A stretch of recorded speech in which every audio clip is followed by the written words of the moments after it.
YouTube channel. कैसे हैं आप सब? होप सो आप सब बढ़िया होंगे। So students, in our last class we have started the chapter of principles of management, जिसमें मैंने आपको फ्यूल के भी प्रिंसिपल्स करवाए एंड टेलर के हम कर रहे थे।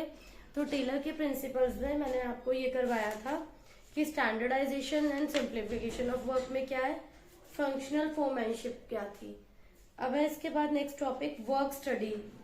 वर्क स्टडी में क्या आता है कि हम मैक्सिमम प्रोडक्शन जो करें वो मिनिमम कॉस्ट पे करें, मतलब रिसोर्सेज की वेस्टेज नहीं होनी चाहिए। तो इसमें मैं अब आपको एक्सप्लेन करूंगी कि फटीग स्टडी क्या है एंड मेथड स्टडी क्या है। तो आज का जो टॉपिक है दैट इज वर्क स्टडी, कि हम ये ऑब्जर्व करेंगे कि एम्प्लॉयज जो है रेगुलर कितने टाइम तक वर्क करते हैं, उन्हें कितने इंटरवल्स चाहिए जो रेस्ट के लिए है, फटीगनेस उन्हें कब तक फील होती है, मतलब फ्रीक्वेंसी क्या है फटीगनेस की, मतलब नंबर ऑफ उन्हें रेस्ट इंटरवल्स की रिक्वायरमेंट क्या है।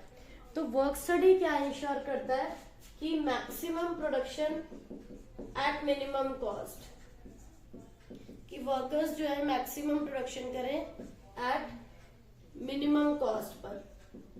That means optimum utilisation of resources, resources की वेस्टेज नहीं होनी चाहिए।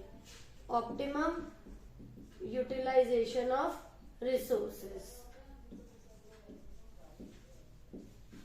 तो यहां पर इस टेक्निक में हम ये फाइंड आउट करते हैं कि रेस्ट इंटरवल की ड्यूरेशन कितनी होनी चाहिए, कि वर्कर्स जो रेस्ट ले रहे हैं उसका ड्यूरेशन क्या होना चाहिए, टाइम पीरियड। देन कितने रेस्ट इंटरवल्स लेगा वो, नंबर ऑफ रेस्ट इंटरवल्स, कितनी बार उसे रेस्ट लेने की नीड है वर्क के बीच में कि उसे फटीगनेस भी नहीं हो, टायर्डनेस ना फील करे। A person is bound to get tired जब वो लॉन्ग टाइम तक जॉब को परफॉर्म करता है, it's very obvious. Then he needs rest intervals. तो टेलर ने सजेस्ट करा कि time period and frequency of rest interval ये मैनेजर की विश नहीं होनी चाहिए कि कितना रेस्ट इंटरवल चाहिए और कितने टाइम पीरियड का चाहिए। इसके लिए टेलर ने ऑब्जर्व करा है एक एवरेज वर्कर को, जब वो जॉब को परफॉर्म कर रहा है और उसका टाइम नोट करा कि वो कब स्टार्ट होता है, टायर्डनेस उसे कब फील होती है और उसका एफिशिएंसी लेवल कब डाउन होना स्टार्ट होता है। Time can be noted to decide frequency of rest interval and during break after how much time the worker become fresh to rejoin the work, कि उसे कितनी देर का ब्रेक चाहिए एंड अगेन वो रिफ्रेश कितनी देर में होता है।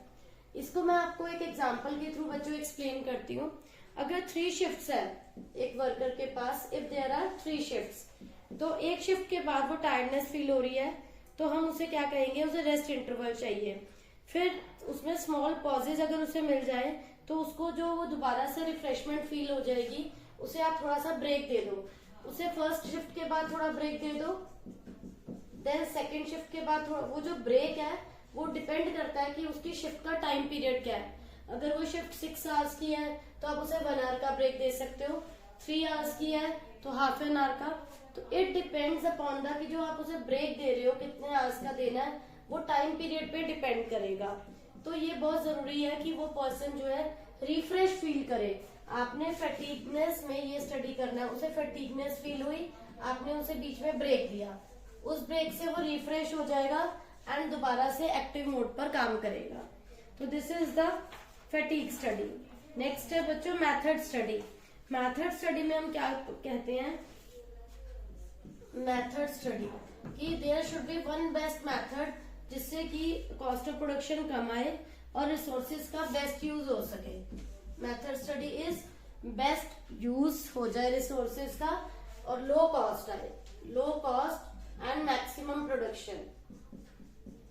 ठीक है, तो टेलर ने सजेस्ट करा जो it is not decided by rule of thumb but all methods जो है वो ट्राई होने चाहिए, और वो method one method should be applicable, जिससे कि एक ऐसा मेथड एप्लीकेबल होना चाहिए जो उन सभी मेथड्स में से बेस्ट हो, जिससे रिसोर्सेज की वेस्टेज नहीं हो, जिससे फर्म को क्या होना चाहिए, maximum benefit eight minimum cost, वो मेथड फॉलो करना चाहिए। तो बहुत सारे पैरामीटर्स हैं। For example for production of shoes, अगर हम अब एक एग्जाम्पल के थ्रू इसको स्टडी करें, अगर हम शू प्रोडक्शन को लेके चले, प्रोडक्शन ऑफ शूज, तो उसमें क्या है, दो मेथड हो सकते हैं, लेबर इंटेंसिव टेक्निक कि लेबर अगर हैंड से वर्क कर रही है, another is capital intensive technique. Capital intensive technique में क्या है कि आप मशीनरी से उसी काम को कर रहे हैं।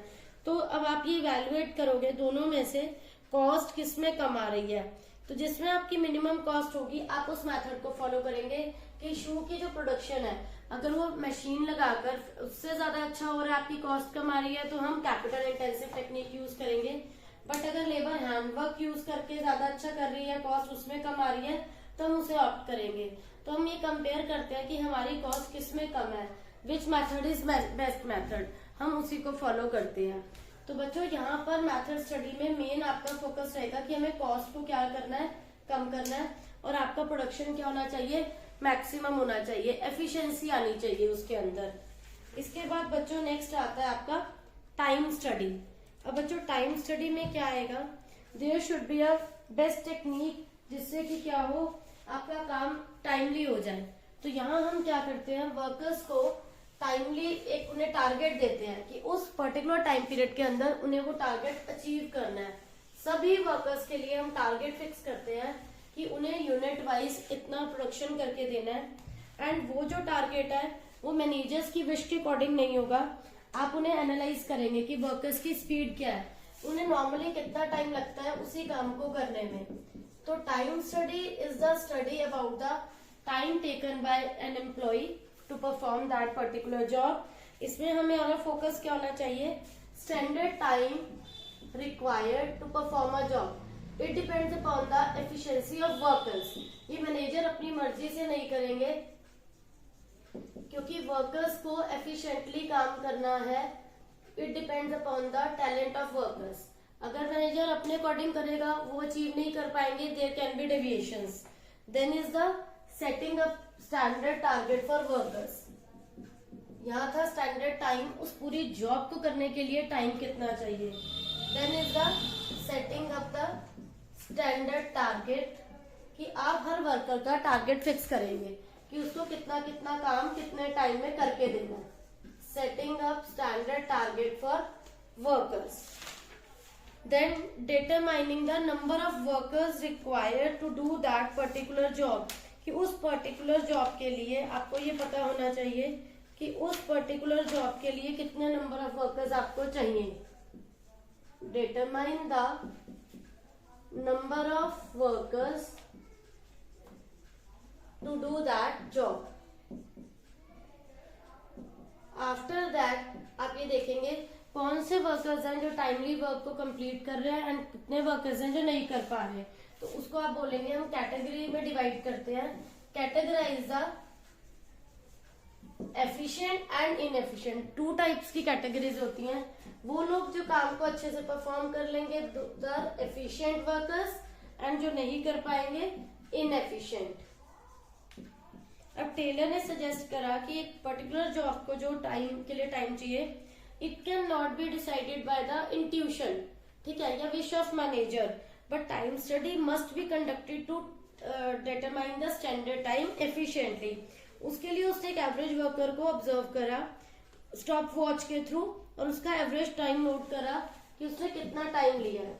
With the help of stop watch उसने क्या ऑब्जर्व करा, टाइम टेकन बाय वर्कर, कि उसको कितना टाइम लग रहा है उस काम को करने में,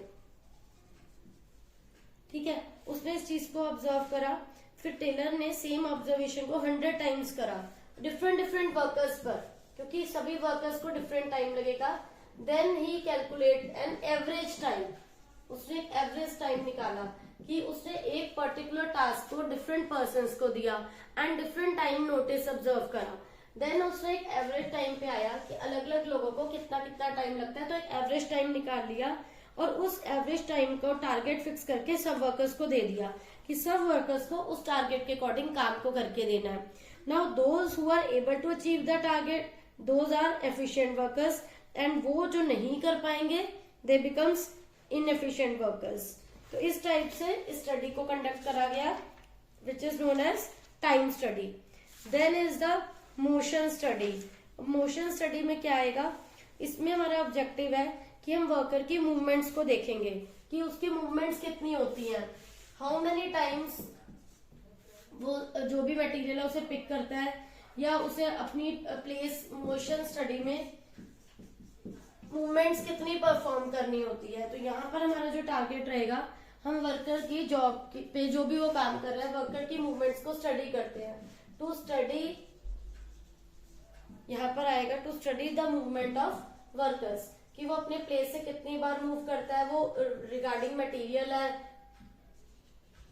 या रिगार्डिंग कोई और काम है ड्यूरिंग द जॉब। देन आप देखेंगे वो यूजलेस वर्क कब कितने करता है, उसकी प्रोडक्टिव एक्टिविटीज कितनी है,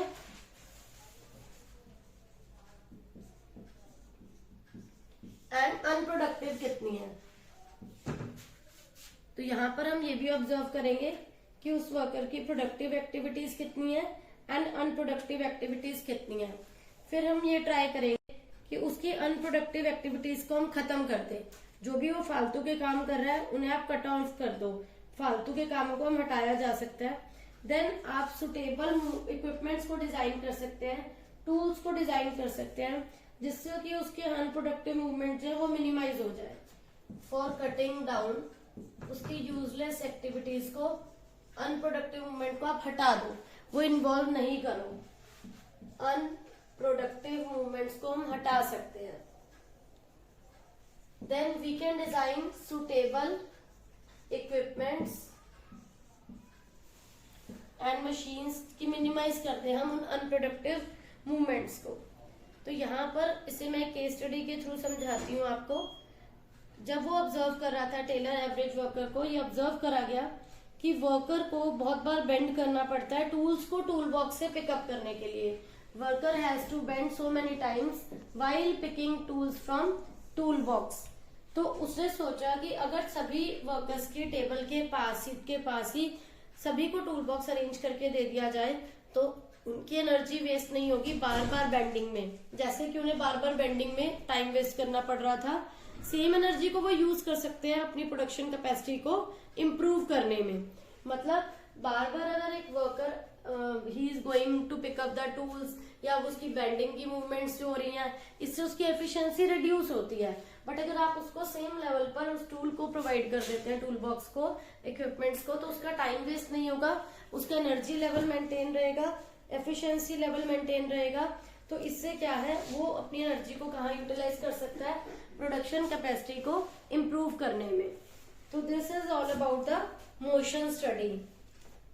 देन इसके पास बाद आता है बच्चों next topic, differential piece wage system. What is differential piece wage system? Differential is different, piece wage कि यहाँ पर हम जो वर्कर्स को सैलरी देते हैं on the basis of different units जो वो बना रहा है, कि जो पर्सन जितने यूनिट्स प्रोडक्शन करेगा उसको उसके अकॉर्डिंग ही पेमेंट मिलेगी। Differential is different, different units, जो पर्सन, जो एम्प्लॉय जैसे जैसे वर्क कर रहा है। Piece is units, wages means जो आप उसे सैलरी देंगे।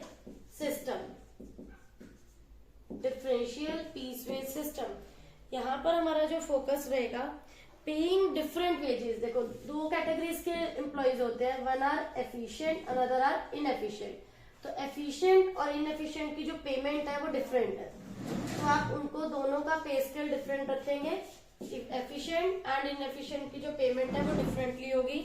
Then extra wages pay to efficient employees will motivate them to remain efficient. Extra wages pay करो, किन्हें पे करो extra wages? Who are efficient, so that they remain motivated to do that particular job. Then extra wages pay to efficient employees will motivate inefficient employees to come in the category of efficient employees. Extra wages अगर हम efficient employees को देंगे, उससे inefficient employees भी क्या होंगे, motivate होंगे कि हमें भी efficient employees की तरह वर्क करना है, मोटिवेट होना है। When payment is given according to number of units produced, automatically production will be maximized. जब हम पेमेंट करेंगे according to maximum production, number of units जो आप बना रहे हो उससे क्या होगा, प्रोडक्शन मैक्सिमाइज होगा। For example if the standard target is 10 units per day, इसको मैं आपको एक एग्जाम्पल के थ्रू एक्सप्लेन करती हूँ। आपका जो स्टैंडर्ड टारगेट है वो कितना है, 10 यूनिट्स है पर डे का, एंड जो स्टैंडर्ड रेट है आपका वो क्या है, ₹50 पर यूनिट। वो वर्कर जो 10 यूनिट्स बना रहे हैं उनको हम पेमेंट कर रहे हैं 10 into 50 500, एंड दोज जो 12 यूनिट्स बना रहे हैं उनको नॉर्मल वाले से आप ज्यादा पे करेंगे, 12 into 60 के अकॉर्डिंग पे करेंगे। और जो नॉर्मल से कम बना रहे हैं, सपोज 8 यूनिट्स, उन्हें आप 40 के अकॉर्डिंग पे करोगे।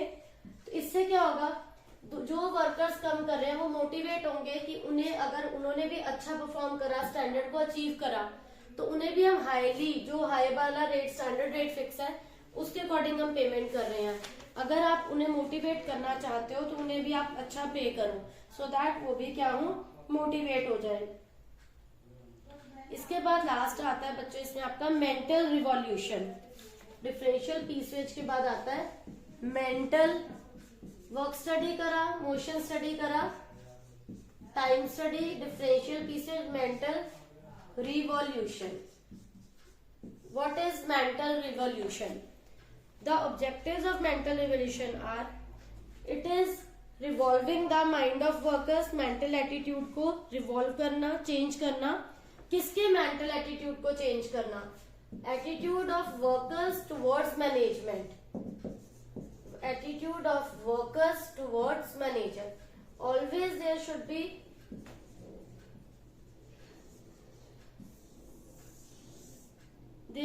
हमेशा क्या ट्राई होनी चाहिए, एक पॉजिटिव जो स्टेप है वो क्या होना चाहिए कि वर्कर्स का जो मेंटल एटीट्यूड है वो मैनेजमेंट के लिए पॉजिटिव होना चाहिए। ऑलवेज दोनों के बीच में क्या रहना चाहिए, cooperation. If we want to achieve the objectives of firm, cooperative behaviour होना चाहिए वर्कर्स एंड मैनेजमेंट के बीच में। Ruling out feeling of prejudice from the minds of worker, workers के माइंड में जो फीलिंग है डिफरेंशिएशन की, उससे रिमूव करना कि उनके, हमें क्या रियलाइज कराना है, they are an important part of firm.